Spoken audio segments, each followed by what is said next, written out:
potentially dangerous weather situations.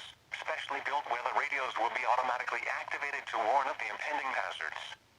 Tests of these radios and the warning alarm system will be conducted by the National Weather Service every Wednesday between 11 a.m. and noon. If there is a threat of severe weather, the test will be postponed to the next available good weather day. Reception of this broadcast and the warning alarm will vary at any given location. Noticeable at greater distances from the transmitter will occur even though you are using a good quality receiver in perfect working order.